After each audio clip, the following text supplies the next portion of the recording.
Good morning and welcome to this webinar of ECFR Wider Europe Programme. My name is Marie Dumoulin. I'm the director of the Wider Europe Programme, and we thought it would be a good time to discuss the current context around Ukraine and what Europeans can do to play a role in possible negotiations that could be coming. Since Trump's elections, there has been increasing talk about possible negotiations without clear understanding of what could be negotiated and with whom. A conversation has started among Europeans about their possible role in ensuring Ukraine's future security, but there is still little clarity on their possible strategy for negotiations, including how to create favorable conditions for Ukraine to negotiate. To discuss these issues, I have three colleagues from ECFR joining me. Yana Kobzova joining from Kyiv. She's a visiting fellow with the Wider Europe Programme. She is actually in the same room as Leonid Litra, also a visiting fellow at ECFR, joining us from Kyiv. And we also have Kadri Leek, senior policy fellow at ECFR, joining us from Estonia, I suspect. Maybe we start with you, Leo, for a view from Ukraine. So as I said, there's a lot of talk regarding the ambitions of the new US administration to engage in negotiations with Russia. How is it perceived in Kyiv, and what are the expectations and the concerns regarding these ambitions? Thank you, Marie. I think you asked the most important question these days. That's the question which is being asked in Kyiv quite insistently. And I guess the reason for asking this question is that Kyiv authorities, Kyiv leadership, Ukraine leadership has been cautiously optimistic about the Trump administration. It's not about,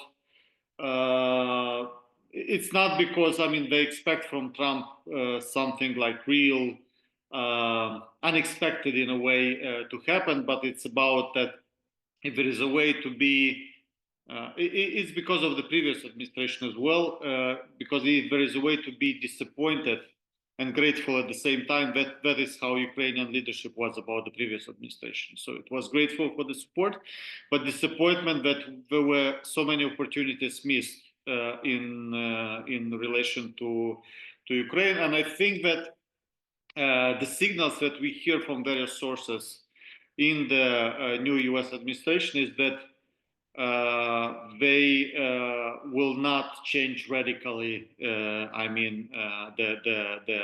Their support strategy. On the contrary, the expectation is the main expectation. How to pack this is that Trump administration will act through peace through strength formula, and this means not only to state this, but also to implement the peace through strength formula. And I think that one of the concern is that this peace through strength formula is implemented and is interpreted in the same way as we do both in Kyiv and DC and other places around the world, because previously we've seen that it's quite often that we have different kind of perception of the same of the same plans or formulas or of the same kind of notions of a certain process. And I think that what we've seen in the US legislative from Rubio, or the new head of Pentagon, and some other people who just became part of the new administration officially now, we see that the interpretation is pretty much the same. All of them mentioned that the Ukraine should be in a better position when the negotiations start, and Russia should be more vulnerable. So I think this kind of lays the ground. Gives the perception that the peace through strength is pretty much perceived in the same way, both in Kiev and in DC. Also, I think one important element of the new administration is that President Trump mentioned quite clearly that he thinks he sees Zelensky is ready for negotiations, and Putin he is not aware of, likely not, but we don't know. I mean, that's the way he mentioned, and I think this is also a quite good signal that Ukrainians are not blamed for not willing to kind of engage into negotiations, and that Trump administration is correctly understanding the signals coming from Putin that he is not ready to engage into negotiation. Maybe a couple of words on the concerns more.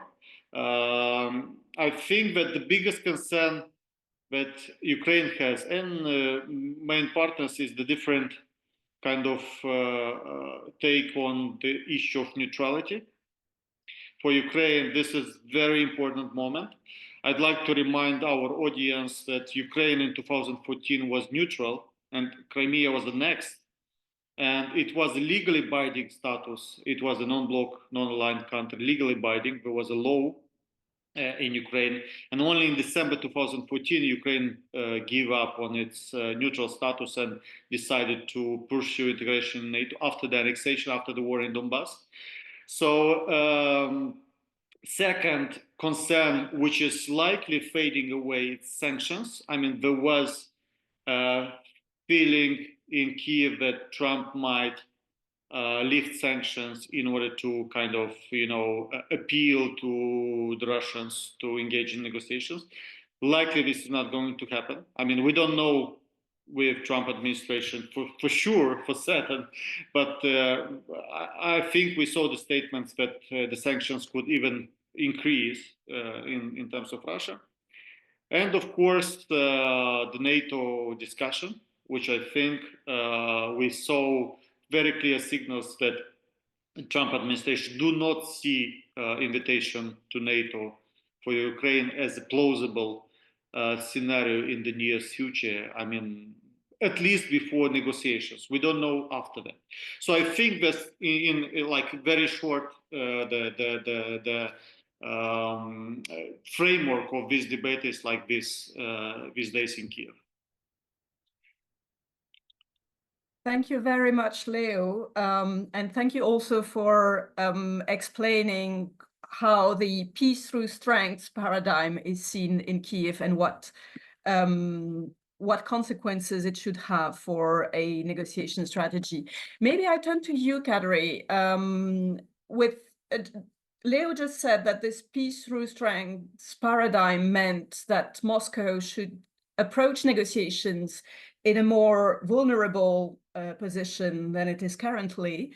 How is it seen from Moscow, and what can we expect from the Kremlin? Is it likely that Russia engages in a negotiation, and what should be its goals? And more generally, does Russia want a ceasefire, or is it likely to adopt a maximalist stance and push for concessions that would amount to demanding a Ukrainian capitulation? Thanks, Marie. Well, I am fairly certain that Moscow will engage in negotiations, but I do not think it wants a ceasefire that would fall short of its maximalist goals, exactly because right now it doesn't feel very vulnerable at all. Things are going in Moscow's way as they feel it.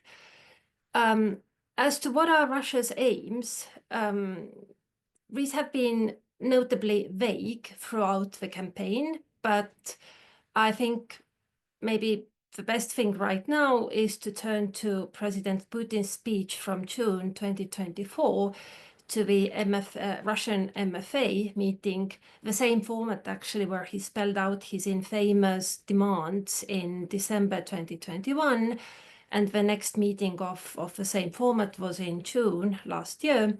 And there he spelled out in a lengthy speech his aims. And that is basically acknowledgement of Russia's annexation of 4 regions plus Crimea into Russia, not just de facto, but also de jure by the West as well as Ukraine. Ukraine adopting neutral status, non-aligned, refrain from hosting foreign bases, foreign troops, exercises, being nuclear free, agreeing to cap its armed forces to a level acceptable to Moscow, and also denazification, which I think is Russia's code word for Ukrainian leadership that is eternally friendly to Russia, and some control mechanisms to guarantee that. And I do not think that this is just an opening position. I think that President Putin really means it. That was his rationale to start the war. He expected all that to happen much more easily than it has happened. Maybe there were some hesitation and some readiness to review the goals into more minimalist in autumn of 22, or when Russian armed forces were doing badly in Ukraine. But now we are back to the maximalist position. You can see that in public debate, and you can see that in Putin. I do not think the Western idea to postpone a decision of difficult question into the future will fly in Moscow, because, Putin is over 70. He doesn't have that much time, and he has another decade, maybe 15 years. And I think his full rationale was to settle the question of Ukraine, to make sure that Ukraine is with Russia. So it's not something that can be left open-ended in the hope that in the future people will feel less passionate about everything and one can find a compromise. Avoiding a compromise and making sure Ukraine is with Russia was actually why he started that war. And also in public debate, I have seen how Russians were discussing some compromises, on expert level at track 2 meetings, versions of future that Ukraine also could live with. These were never demanded by the Kremlin, but MFA, certain figures showed some interest. However, now, to the extent I have talked with anyone in Moscow, they say that Kremlin is not thinking about compromises. And also you can see the language, there has been almost a reversal. I mean, first year of the war, when Ukraine was doing well, we heard from the West that we don't need premature ceasefire, Ukraine needs to win the war, Russia needs to suffer strategic defeat, and now it's the opposite. Now the Russians are saying that we don't need premature ceasefire. That would actually only help Ukraine to reconsolidate. Right now, Ukraine is more vulnerable than we are. We need to use the moment. And they know that, of course, Russia has its own vulnerabilities, both as concerns troops, economy, but these are all much more long-term than Ukraine's vulnerabilities. Ukraine's vulnerabilities are much more urgent. So Russia feels it needs to make use of the situation. That doesn't sound like Russia is prepared to have a very constructive stance in negotiations. Just a practical note before we move to Jana. If you have any questions, and please have questions because that's the whole point of this discussion, there is a Q&A box that you can use to write down your questions, and I will make sure that they are answered.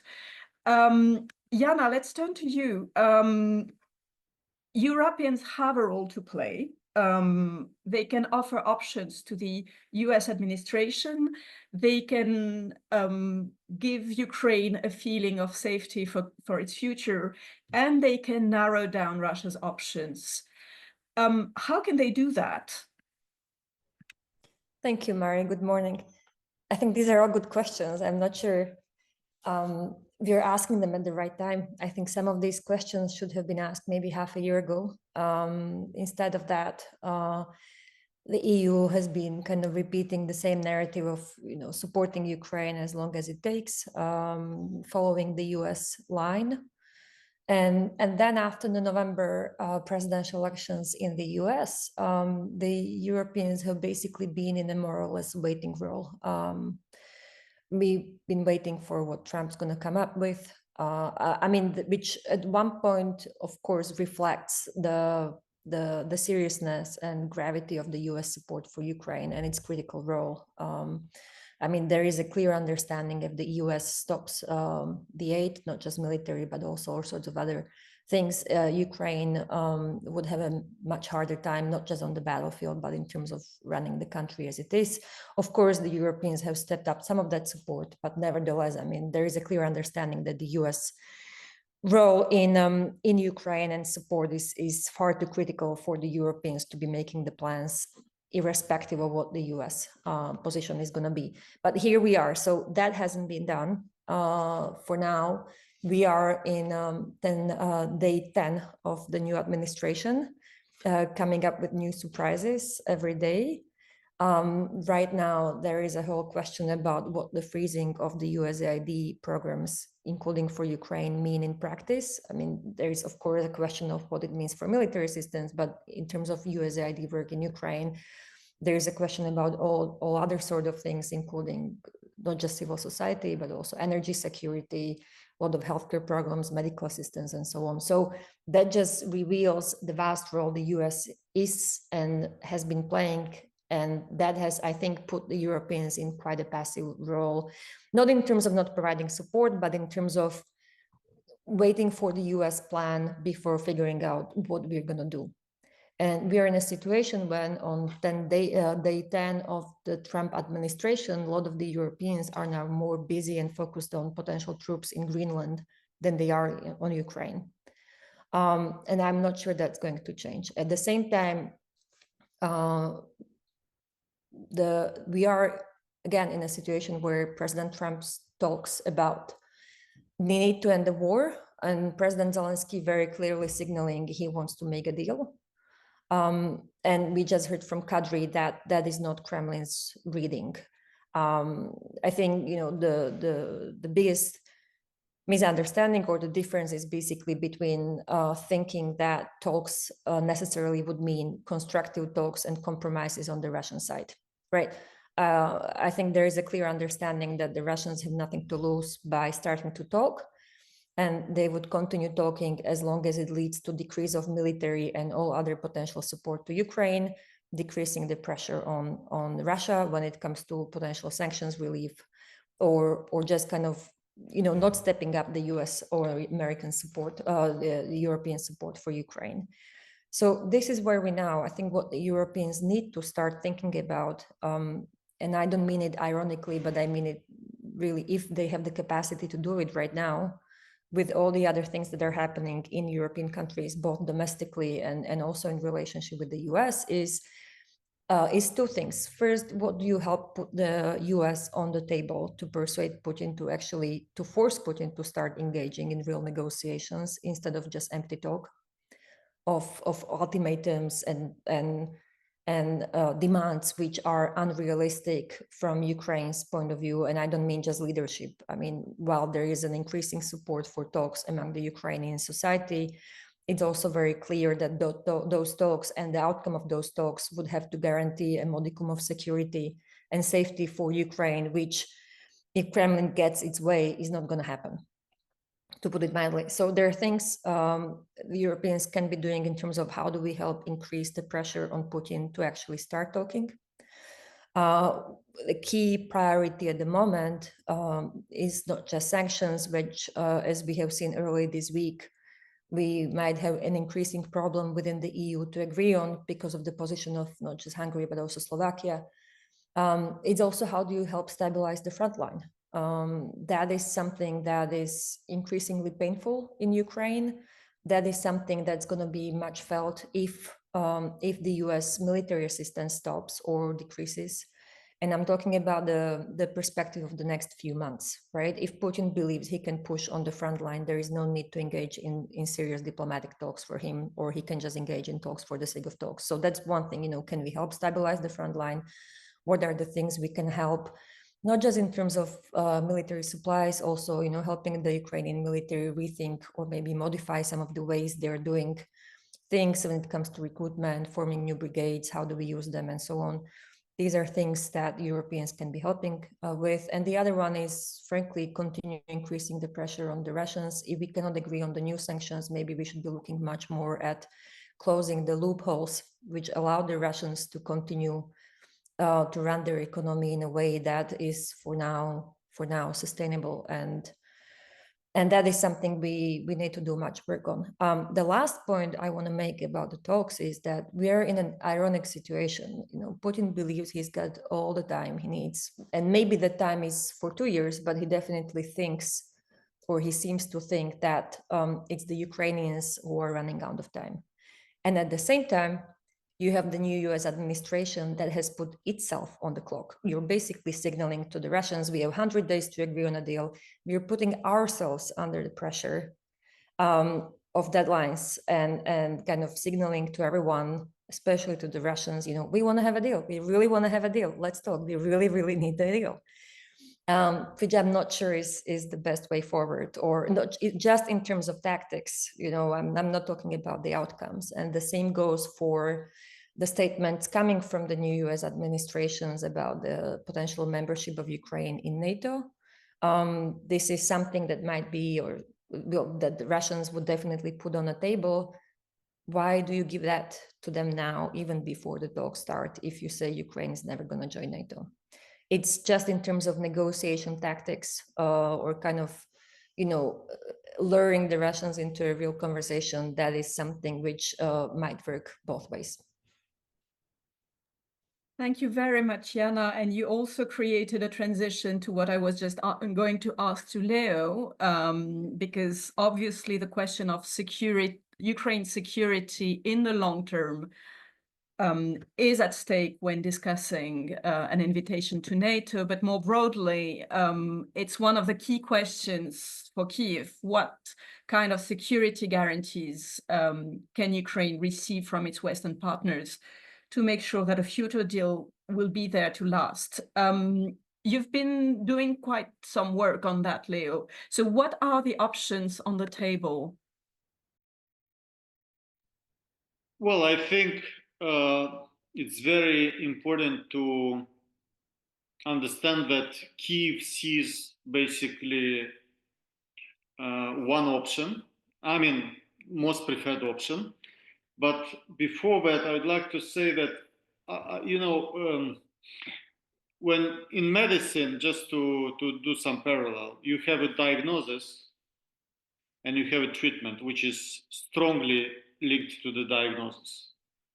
In security guarantees debate, as Kyiv sees it in the West, the diagnosis, the assessment is very correct, but the treatment is disconnected from the diagnosis. Like you say, if we don't offer security guarantees to Ukraine, there will be a new war. And what you offer is neutrality.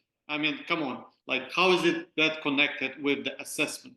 That's the problem, which I think it took a lot of energy for Ukrainian leadership, wider officials, to explain how this is that connected and to draw the lessons from the past. And Jana just mentioned the example about giving, a lot of bonuses before you start the negotiations, and like real big bonuses, like saying that, we don't see Ukraine in NATO. And I think this is a very wrong strategy with the Russians, because those who follow the discussions and the negotiations with Russians know, for instance, I'll give you a small example about this. When Yanukovych returned to power, he wanted to accommodate Russians, and he declared Ukraine, he pushed non-alignment status, neutrality, and so on. And they went to the negotiations with Russia. And this is a story from a person who was there. and they said, "Oh, so we are all set now. We did the non-alignment. You know, we can go forward." And the Russians said, "You know, you did it because it's good for you. You did it for yourself. We didn't ask for it. So now let me tell you what we are asking for." So it's basically knowing the strategy of this negotiation is very important, and that's why I think, and I just concur with Jana, that it's absolutely not very constructive to go with these things first. So answering straightforward to your question, I think we have a vision for security guarantees which is divided into blocks. One is for the active phase of the war, which is now, and the second block is for the negotiations, peace times. So for the active phase, this is invitation to NATO, and many in the West again understand this step as in a very wrong way, then not in a wrong way, in a very different way than we do understand this. Invitation to NATO is a very good hook to make the Russians be interested in negotiations. So it's part of the settlement process, not part of the basically escalation process. Second, this is for the active phase of the war. Second is the so-called Danish model. So heavy investments in the military production of Ukraine. Today, this model is already bringing results. Ukraine is producing about 40% of its military needs compared to 10% at the beginning of the war. So there is a more autonomy in this respect.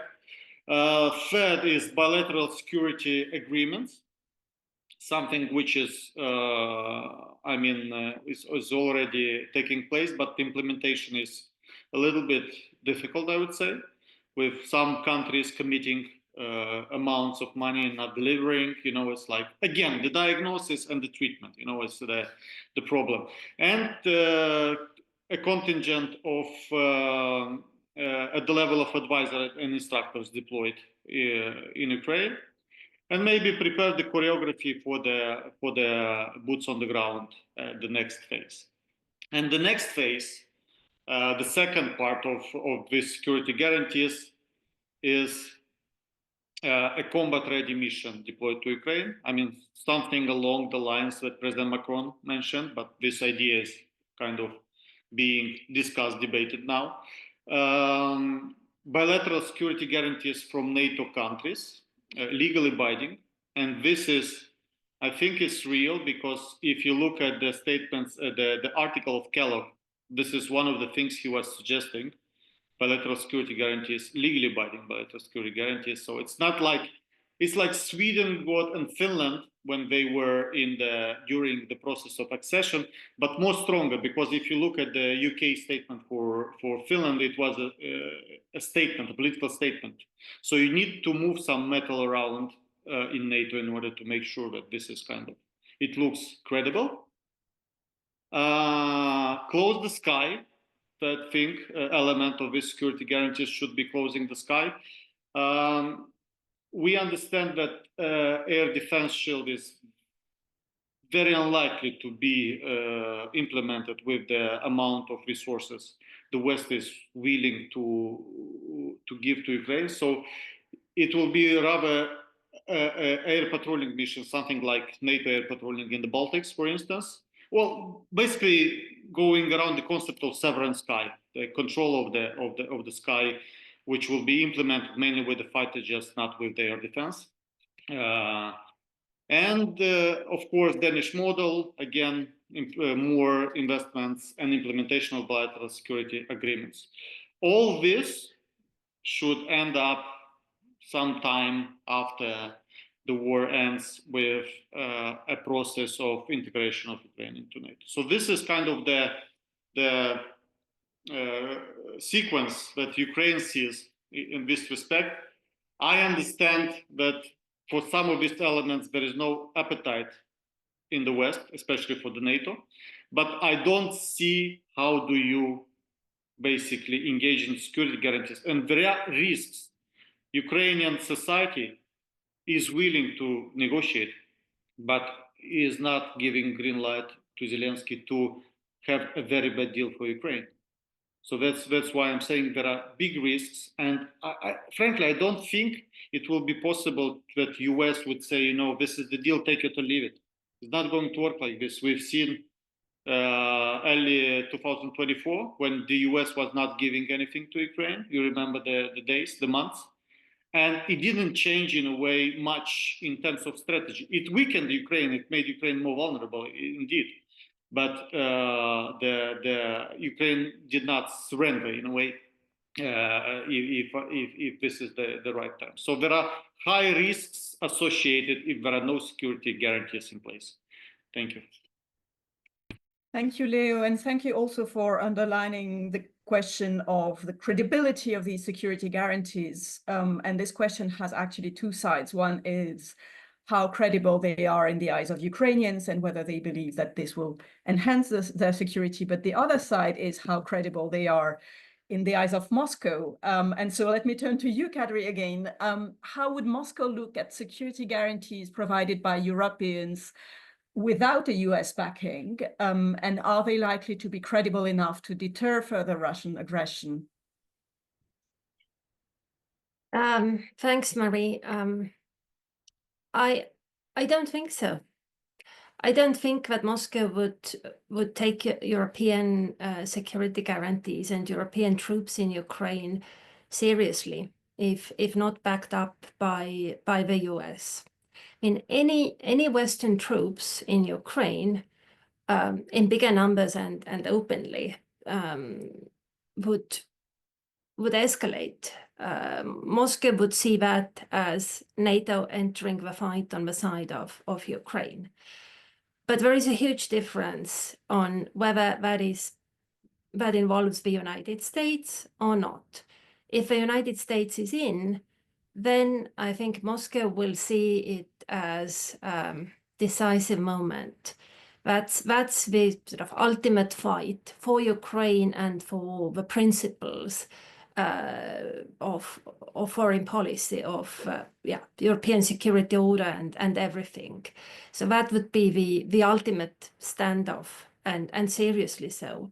If it is only Europeans, however, then Moscow will be tempted to call our bluff. Moscow has done its math.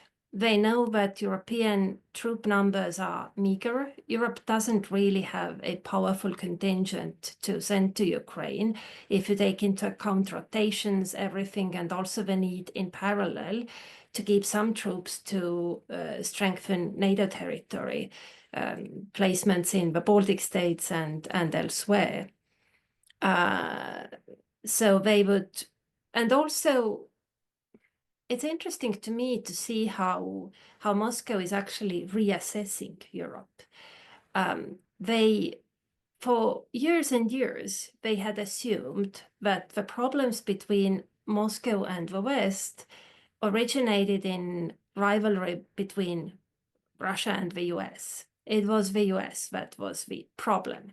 Europeans, if left on their own, would be actually guided by economic interests and would adopt a much more friendly attitude towards Moscow. Okay, maybe with the exception of the Baltic states and Poland, who would act as spoilers in the EU, but nonetheless, it was assumed that independent Europe, strategically autonomous Europe, would be friendly towards Moscow.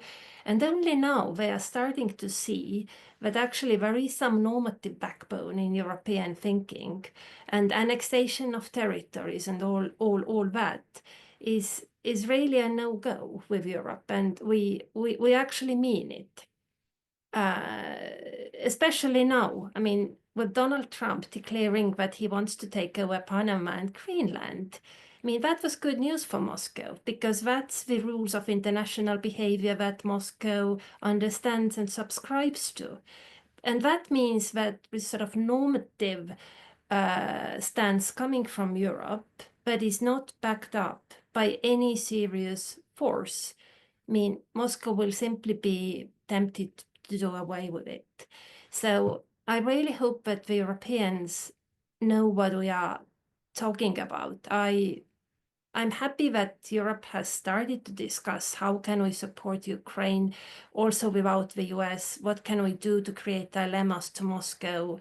But please know that symbolic presence in Ukraine will not act as a tripwire. It might actually act as temptation to Moscow to call our bluff and to do away with the stupid normative stuff that annoys them so much for good.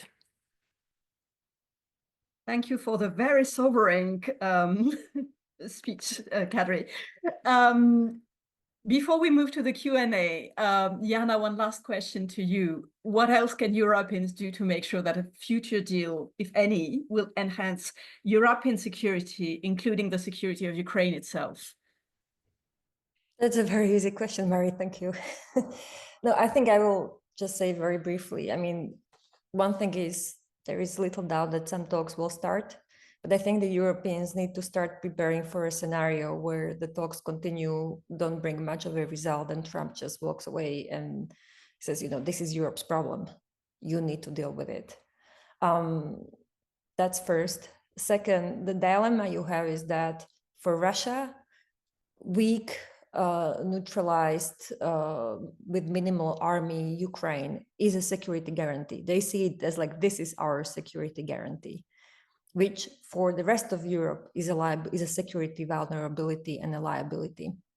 So what Russia wants is something that is going to endanger, such the kind of Ukraine that Kadri described the Russians want would be a security problem for a lot of the countries neighboring Ukraine and broader EU in terms of migration, internal instability. Leo talked about the domestic constraints of Ukraine's leadership in negotiating a deal. They cannot just accept any deal, even the one that would kind of demilitarize Ukraine completely. So you have a situation when Moscow wants something that even if the US and Trump would be willing to offer that, it's difficult for Europe to accept that, because if nothing else, a strong sovereign Ukraine is a security guarantee for the neighboring EU and NATO countries that Russia is not going to go after them. And we are in this dilemma. That's first. And second, I think that really preparing hard when you ask about what the Europeans can do is, what do you help put on the table to increase the pressure on Putin to actually start negotiating? If those negotiations go nowhere, what is Europe's stabilization plan for a situation where the war continues and the US disengages? And that's something that the Europeans need to start thinking hard, not just in terms of military power.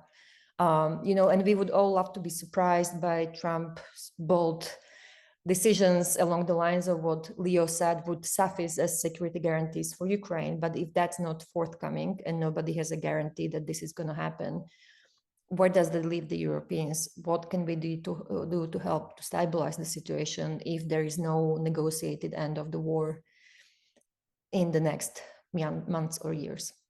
I think this is what we need to start thinking about quite hard as the Europeans, rather than just waiting for the Americans to come up with a deal, which might be rejected both by Putin and the Ukrainians. Yeah, given that we haven't started thinking about the short term, I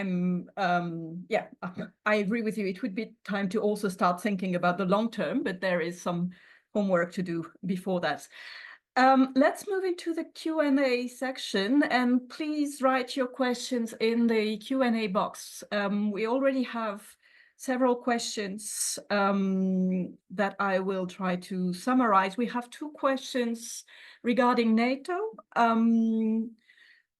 One about the invitation to NATO that Leo mentioned, and whether it would not actually force Russia to continue the war, given that NATO membership is probably not possible during the war. And the second question related to NATO on whether Putin would return to his 2021 demands that NATO and the US are rolled back in the course of negotiations. We have one question regarding sanctions. Given that Russia says that sanctions relief would be a requirement for a lasting political settlement with Ukraine and the West, what will Europe do if Russia demands sanctions relief as part of the negotiation, and how will it operationally deliver sanctions relief for Russia if it becomes politically necessary to stop the fighting? Or will Europeans want to keep sanctions as a permanent element of penalty for Russia for causing the war? And one question regarding Trump, described as the wild card in the discussions. We don't know what his plans will be. We don't know whether they will be logical. So what will be Europe's approach to dealing with Washington? I'm not sure we are the best place to answer these questions. This would probably be a good question for our US program colleagues, but maybe some of you will have elements of answer to that question. And so please do continue to write questions in the Q&A box. But with this, I'll move back to the speakers, maybe in the same order, because Leo, I think the questions on NATO were, well, at least the first one was directed to you and the second to Kadri, but please pick up the questions you want to answer. Yeah, thank you. Well, I think, and it's great that the person who is asking the question makes a very clear difference between invitation and accession and membership, because these are some of the terms which are quite often confused when the debate about NATO is taking place. Ukraine wants this invitation. I mean, you just stick to your previous statements that have been in NATO. NATO promised already that Ukraine is going to become a member. The timing and the conditions are to be determined, but you basically hand over, you start the process. And I think that Putin would be willing to engage in discussions if an invitation is issued, since he would like to control rather what kind of NATO would be, what kind of Ukraine would be in NATO, what kind of NATO would be in Ukraine. I think this is very important, because it's, I mean, from the very same logic that Putin says we don't want to increase our border with NATO, but at the same time he moves towards the border with NATO, or he's trying to move towards the borders with NATO. So it's a bit counterintuitive. I mean, when he says these things. So I guess, and by the way, Czech president, who has been serving at NATO for a while, said that from his perspective, Ukraine can become a NATO member even during the war. I mean, I think we all agree that the possibility of what can NATO do or be in relation to Ukraine during the war or before the war is a political construct. So we all agree that this is not possible. But if we all agree that this is possible, I guess things will change. And second, I wanted to reflect a bit on the question of sanctions, because I think this is a really important one. You know, Marie, better than me, how the Minsk process was developing. Yeah, we had almost 200 rounds of negotiations. We had almost nearly 20 ceasefires. Some of them lasted several hours, some of them several weeks, depending on the situation. So I guess that it will be again, a misperception on the Western, in some of the Western capitals, what I hear is that once you start the negotiations, the fighting will stop. I mean, the parties will stop the fighting, and you'll give room for diplomacy. I think this is absolutely what we should not expect in this war. As the negotiations, if these negotiations start, I think that the fighting will be even more kind of brutal in order to make the other party more vulnerable. So I guess if you want to put Ukraine in a more vulnerable position than it is now, but what the first thing what you do, you lift some sanctions, I guess. I mean, this is absolutely evident for me, but yeah, there are different logic sometimes for this. Thank you. Thank you, Leo. Kadri, maybe also on the second NATO question and whether Putin will go back to his 2021 demands. Yes, and that is a very good question, to which I don't have a sufficiently clear answer. I mean, in his statements and speeches, Putin actually mentions different European security order as the end goal. That is something for him that should eliminate the root causes of the conflict in Ukraine. You know, as according to Russia and Putin, it was NATO enlargement and Western rapprochement to Ukraine that actually caused the conflict. So to do away with it, you need to review security order. But I don't know how realistic he thinks that is. I mean, when I follow debates among Russian foreign policy class, that you can still do from the West up to a point, then they seem to understand that this is not something that can happen quickly. West is not ready for such conversation. President Trump probably is not ready to talk things like security order at all. I mean, he's not someone who thinks in terms of structures and normative arrangements. He's different type of person entirely. And Russia has no possibility to impose that kind of agenda to the West. So what I pick up from foreign policy discussions in Russia, they know that there is such desire, but they don't expect that this can happen near term. Rather, the goal is to achieve Ukraine being subordinate to Russia and treat that as a precedent that will later legitimize the principle. So principle should follow when time is ripe for that. However, I am not sure to what extent that approach is actually shared by President Putin. When I talk with diplomats who work in Moscow, they tend to take the geopolitical agenda much more seriously. Exactly, European geopolitical order, NATO troops leaving border countries, etc. So there is some divergence, what I hear from people who are on the ground in Moscow and what I pick up following the discussions from here. And actually, it also depends on how we see the proposals from 2021. I mean, the question I have been thinking about, but I have never managed to answer for myself, did Putin really expect that the West will say, yes, okay, that's fine, let's do that? Or was it just an excuse to start the war? Or did he really expect that to result in something? I mean, his diplomats could have told him that that's not the way things work. However, you are close to achieving many of your aims. I mean, Ukraine out of NATO was very much on the horizon in late 21, early 22.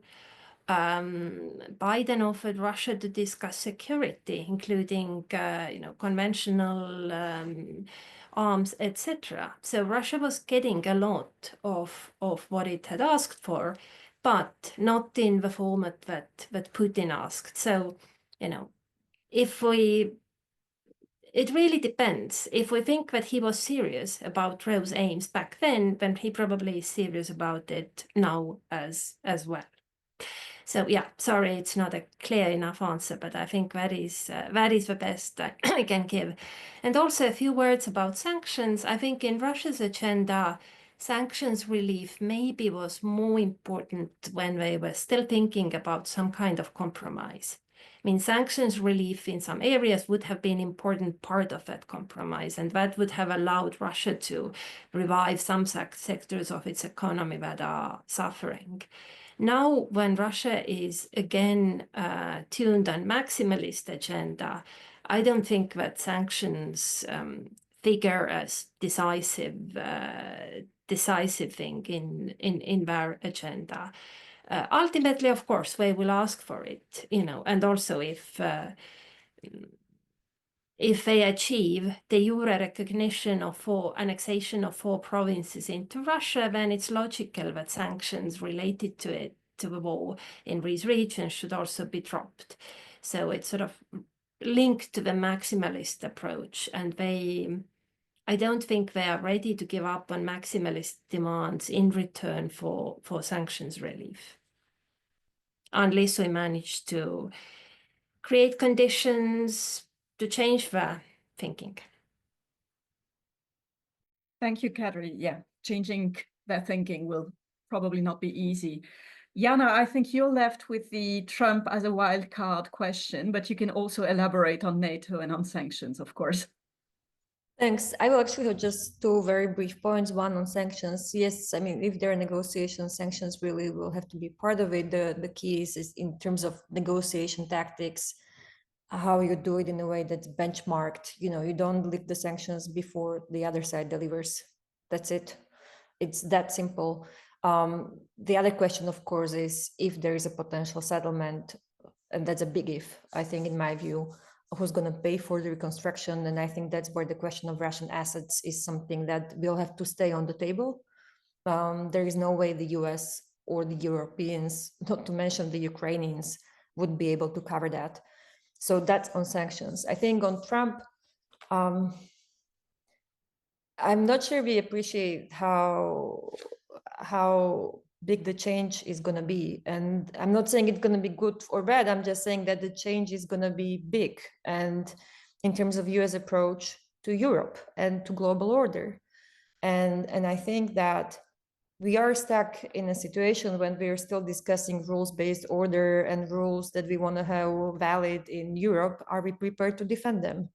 That's the first question. And the second, Trump's wildcard, I think, irrespective of the different parameters of a potential deal, I think this administration and Russia has one thing in common. They both want Americans out of Europe.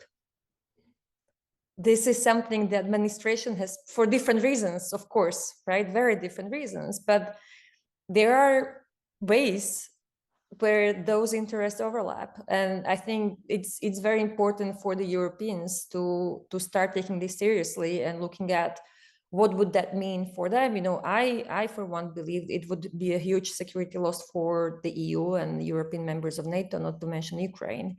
So I think looking at this and making the case of why American presence in Europe is going to make US great, prosperous, more secure, spelling out that case not on the base of, we have the joint rules and values, but how is that going to make US great is going to be important. And I really haven't heard that case made by the European leaders for the moment. And I think that we're talking the language which is still adjusted a lot to the previous administrations. It's not the language that gets through the new US administrations. And if we keep doing that, I think there will be a lot of challenges for the Europeans to get their message across, protect their interests, and safeguard a Ukraine that is conducive to broader European security.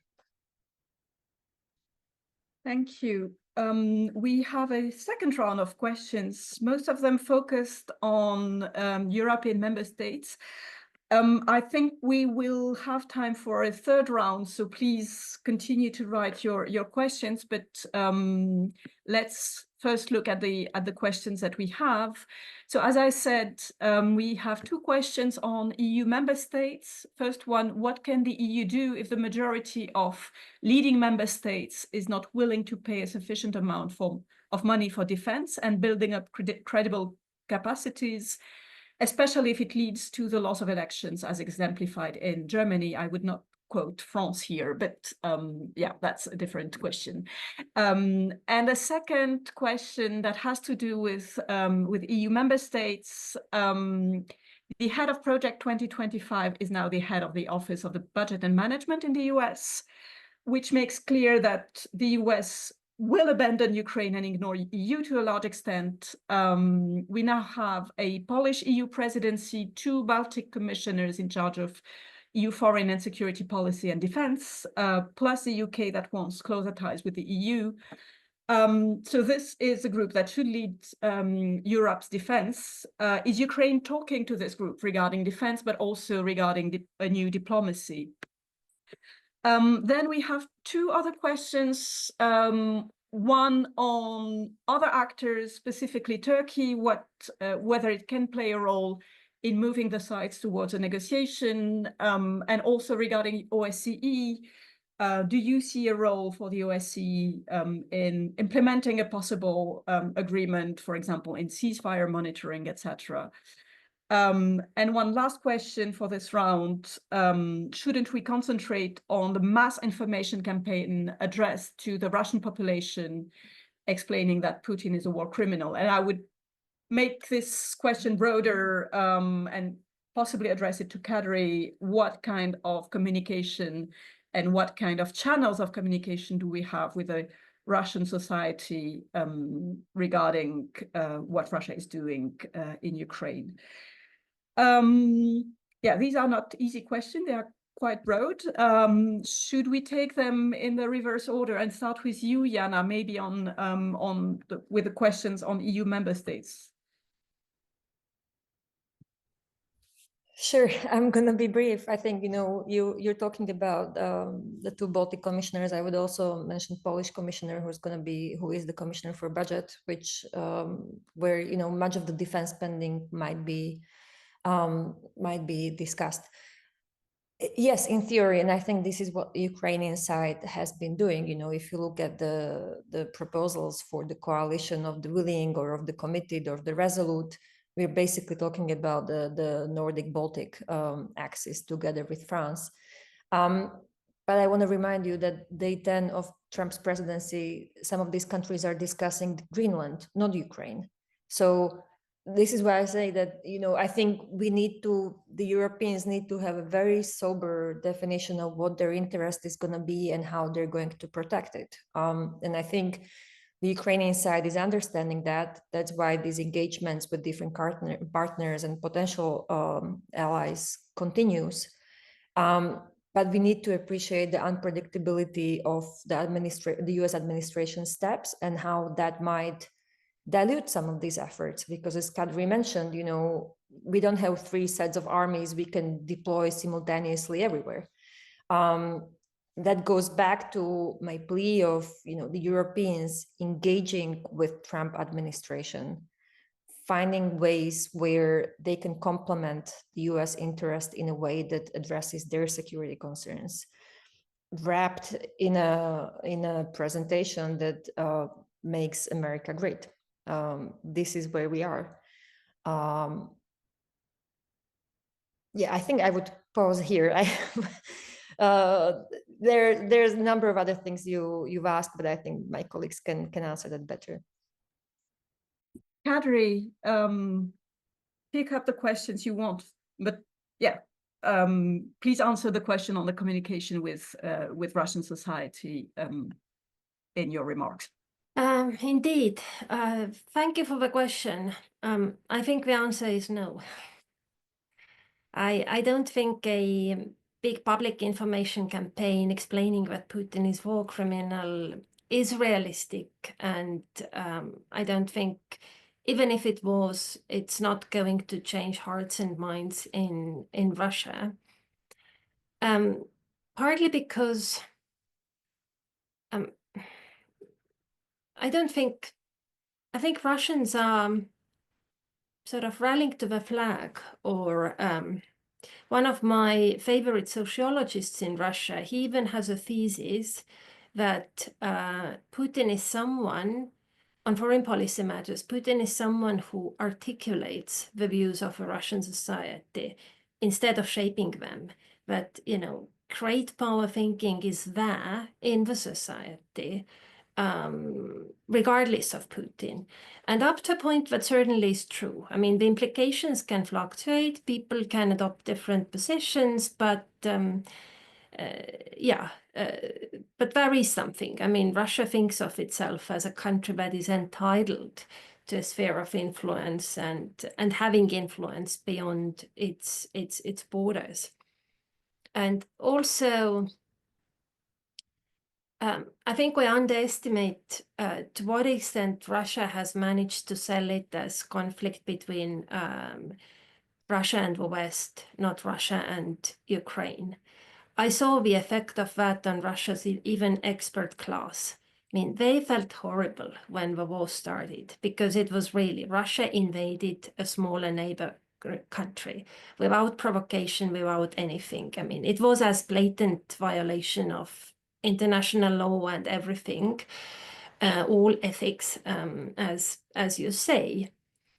And then when the West started supporting Ukraine, that somehow, in a peculiar way, it made the situation a little bit more palatable, even to Russian experts, because it was much more comfortable to feel that we are facing off the West than just Ukraine. You know, we are not the bad ones invading a smaller neighbor, but we are facing off a superpower. That is a big thing to do, and maybe even necessary thing. And that same logic also applies to the society often. They, again, as described by sociologists, it often happens so that, you know, Russia invades Georgia in 2008 or Ukraine in 2014, 2022. The West imposes sanctions and the population decides, oh, yes, the West is against us. We need to fight. They somehow forget what caused the sanctions. Where did it start? They just focus on the standoff with the West. So I don't think that any communication from us can really change that, especially given that we are not given airwaves in Russia. What we still can do, I mean, we should talk with Russian exiled media. Exiled media is still read in Russia by people who are interested, and that is an important information channel. I mean, despite all the limitations, that is there. And of course, to convince the expert class of something, you should behave as you preach. I mean, slogans will not do it, but if they see that Europe really is investing in defense, that it's really getting serious about what it does, thinks things through, and also domestically, to see that actually democracy works in the West, not just in words, but in deeds. Eventually, they will see it. But of course, their take on our news is selective. They tend to magnify the news they like and ignore the ones that they don't like. So it will all take more time maybe than it should. But as things stand now, of course, the West is a source of news that Russia likes. I mean, see the governments that come to power in Hungary, Slovakia, Austria maybe. So they think that it's going their way, that the liberal West is fading away, and the nationalist West is coming also in Europe.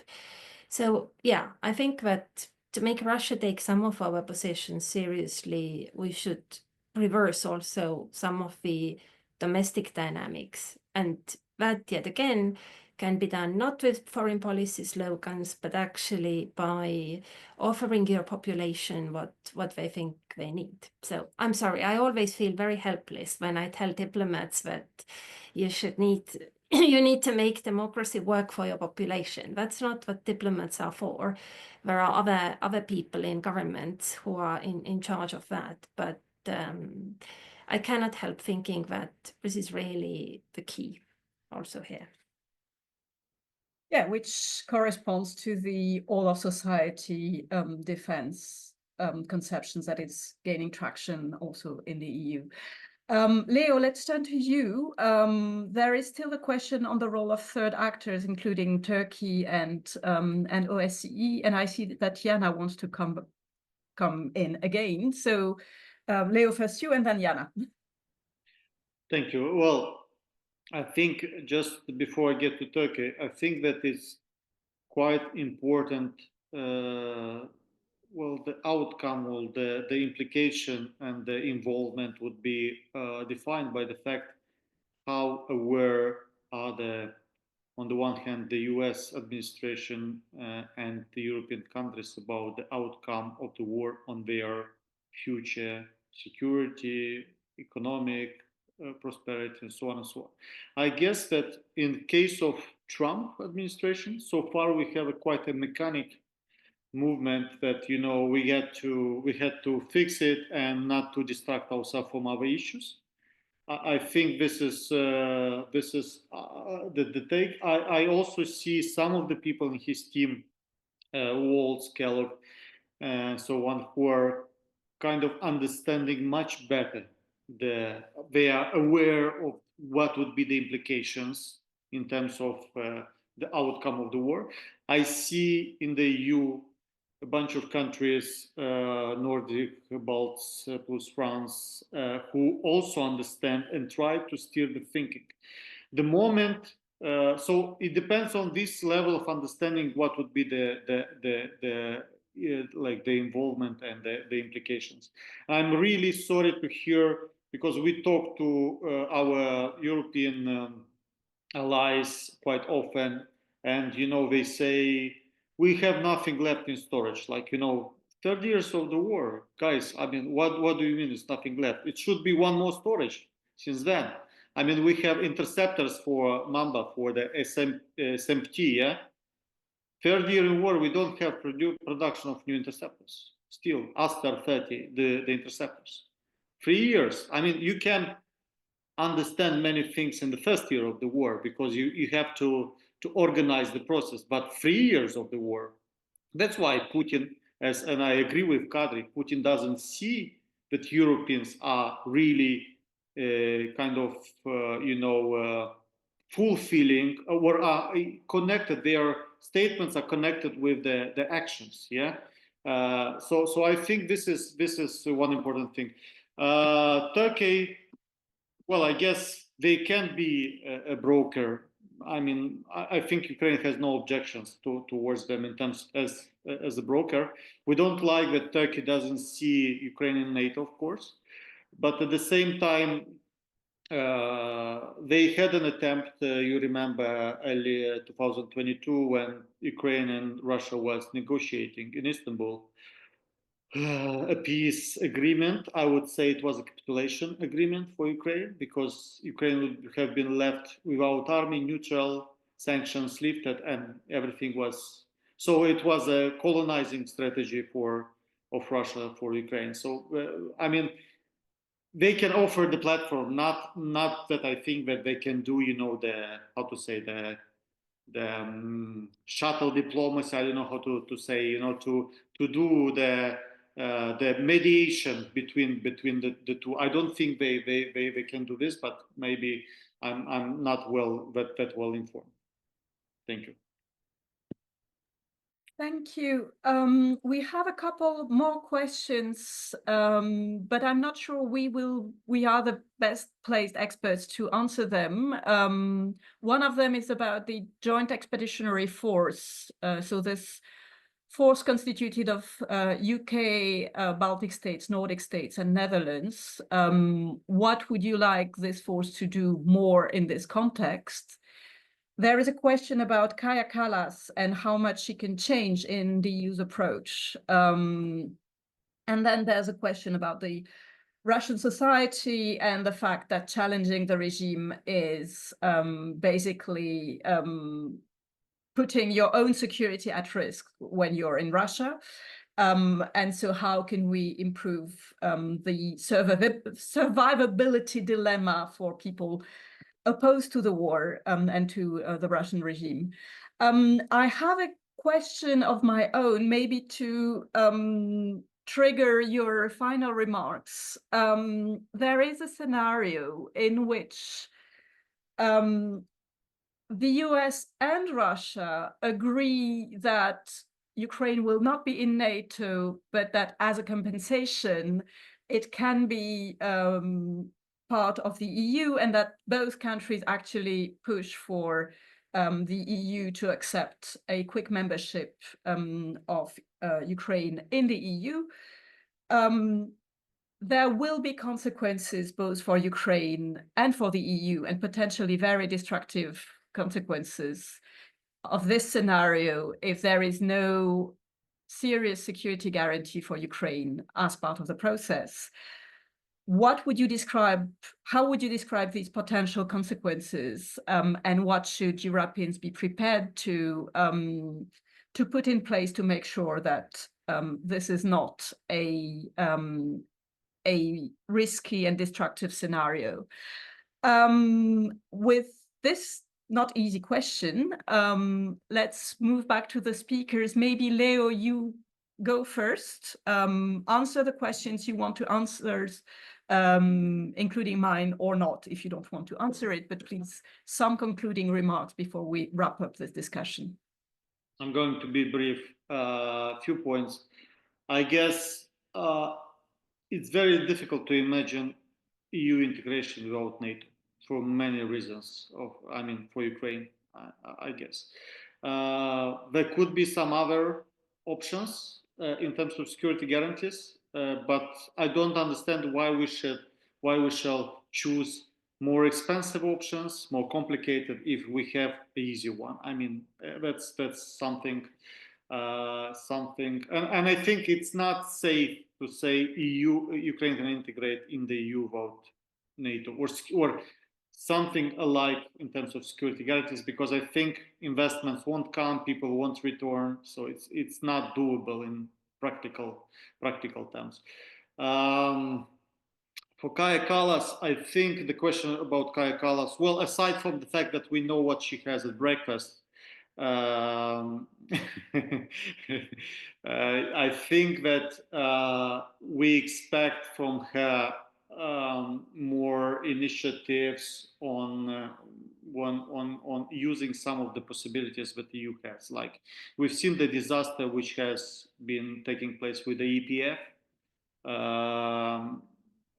inability of disbursing the funds and so on. I think it has to be scrapped and reloaded in some other form with voluntary contributions. I know there is thinking about this, so you can use it without the unanimity, kind of going through unanimity, because this is, I mean, you don't have to wait for Hungary in order to do some good things, all the time. So I guess this is one of the things which we expect, but she's anyway the hostage of the inside decisions of most of the EU member states. So I guess her leadership is important, but still the process, the kind of bureaucracy is playing its role. And trying to answer your question, Marie. Well, actually, I'll stop here, maybe, because I see the time is quite late. Thank you. Okay, that will remain as a question for the future then, but we will have other discussions to address this one. Kadri, on the survivability dilemmas for people in Russia, and your final remarks to wrap up this conversation. Thank you. Well, it is true, but you cannot really go against the Kremlin in Russia these days without high personal cost. And I don't think the West can really change it. I mean, in the old days, when it was still the Soviet Union that had political prisoners, the West could keep mentioning the prisoners, and that had certain moral effect. Soviet leadership did mind it. Nowadays, I don't think they do mind it even at all. I don't think we can do much here. also, when you look at Russian elites, everyone actually has things to lose from Putin's departure or from Russia losing the war. In their own political futures, they would suffer more than they would win, and that actually determines their position. There is, however, a layer of people in Russia who know that Russia has committed a grave crime by launching that war. So that is my hope, that maybe in some time in the future, these people could play bigger roles in Russian politics and change some priorities and how they are seen. But of course, we are a long way off from that. Their views are not shared by sufficient amount of society. But, you know, Russia being top-down society, leadership can shape views to a great extent. I mean, I'm contradicting myself a little bit now. I used to say that great power thinking is part of how population sees their country. But on another level, they are actually receptive to the talking points from the leadership that they hear on the TV. So some of these things you can change, but right now I don't feel that. I mean, I grew up in the Soviet Union, and I remember how we used to think about leadership in the Kremlin and the policies, the contempt we used to have. And that was shared by many people in Russia, not quite the same way as in the Baltic states, but still. And I don't quite see the same in Moscow now. They are not ashamed the way the Soviet Union was. So one still needs to get there if we do. And here again, I think the West is a key. Back in the Soviet time, Western model was seen as superior. And that's what allowed Western moral standards also to affect thinking in Russia. And nowadays, I'm not sure we have that. And what I wanted, a few other things. Yeah, Kaja Kallas, I think her nomination is actually a sign that things had changed already in the EU, that the EU takes the threat of Russia seriously. I mean, otherwise she would not have got that post. Of course, on existential things, what she can do is limited. A lot of it is down to prime ministers. But then again, being former prime minister, I think she has ways of being useful, but not someone who could introduce a major change that others are not prepared to go along. And yeah, I also think I wanted to say something about Turkey, and there was a question about OSCE peacekeepers. I think Turkey has been instrumental in facilitating small deals like grain trade, etc. I don't think Turkey can facilitate big sort of peace agreement settlement. And likewise, OSCE, you know, if a discussion is about stopping the war, while Russia has not achieved its maximalist aims, and while it still might be tempted to try to gain, I don't think OSCE can help. I mean, OSCE peacekeepers are no match to Russia if Russia wants to advance. OSCE could play a role if, you know, both sides are interested in ceasefire and there are some rogue groups who are not, or it needs to be a different situation. So yet again, it's definitely not a breakthrough we are looking. Now I realize Jana wanted to come in earlier and I didn't give her the floor. So please say what she wanted to say earlier, and yeah, some comments on the final questions. And then Leo, I'll turn back to you, I promise. Thank you. It's actually, it's fine. I have, again, just a few brief observations. One thing on the US, I think when Leo was describing the mood in Kiev about the next administration expectations, one thing that is very clear, and it's in a way reassurance, is that that from perspective of a lot of actors here, is that one thing that is certain is that the gap between what the US administration has been saying and what it has been doing in practice is going to be smaller. I'm just sharing the perception. And that's kind of, you know, The US would probably do more of what it says in practice. Whether it's good or bad, we'll need to see for Ukraine. That's first. Second, I think when it comes to what Europeans can do, look, it's simple in a way.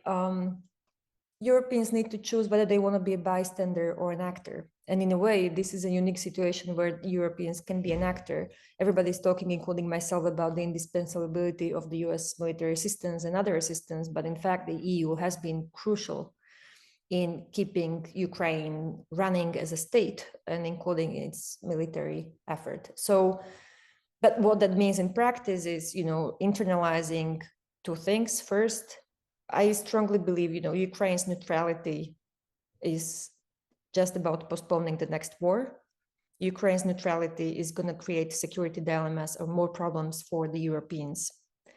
And if that is the conclusion on the European side, irrespective of what the US government says, you also need to close the gap between the rhetorics and practice. We as NATO members have already agreed in a number of communiques and summits, Russia is the main and direct threat to European security. Well, what are we doing about it? That goes not just to Trump's declaration of the need for 5%, it's also about, we cannot be in a situation where European governments, at least some, are telling their own citizens Russia is an immediate threat, there might be a threat of the next war, but then we go and, as Leo said, we look into our storages, which are half empty. We look at the military that is in many of these countries still adjusting to fighting the out-of-area operations in Afghanistan and Iraq. And adjusting all of that is going to take time, money, efforts. And that ties with what Kaja Kallas and the likes and the European Commission can do. Yes, the bulk of the decisions are at the level of member states, and we are going to have much greater diversity of views on what the Russia actually is a threat, right? You just look at NATO's eastern flank at the moment, and the consensus you had very strongly in the early days of this full-scale invasion, you had very solid support. It was, eastern flank of NATO from the Baltics to Bulgaria was leading, not just in rhetorics, but also in practice, the support for Ukraine. That is no longer the case in a number of these countries. So what the European Union can do is thinking about the instruments, how it can help enhance Europe's own security and defense. We're talking about defense spending. I think, we've heard what the potential new German chancellor is going to say. We are talking about defense bonds only we have a proper defense market, only we have the proper standards. These are things that Europeans and, the Polish commissioner, the Estonian vice president and others, and of course, the Lithuanian commissioner who is in charge of defense need to be taking a really hard look at. It will be the member states who will decide in the end, but the European Commission and officials can do a lot to steer that discussion, show solutions, drive that conversation in a way that allows countries to actually make those hard choices and bankroll those hard choices, both for their own security and for stabilizing Ukraine in a way that's not going to become a source of greater instability and insecurity for the rest of Europe. Thank you. Leo, back to you. And so the final word is with Kyiv. Well, thank you. I wish this could be with the negotiations as well. The thing is, Kadri already mentioned the OSCE, and I share really the perception on the OSCE, but I'm really worried about the fact that some people are pushing for a UN mission in Ukraine, and maybe you've seen a couple of days ago, the head of EU military committee, Robert, I skipped his surname. He's from Austria, I remember, proposed a UN mission to Ukraine. And I think these are very wrong ideas coming from the EU at this level, since you cannot propose a mission where one of the parties has an upper hand on it through the UN Security Council to define the mandate, the instruments of these missions. So, and you remember what happened to this kind of missions in Georgia, in some other places. If you want to spoil again, don't do it. Don't think in this direction, because we have already an experience.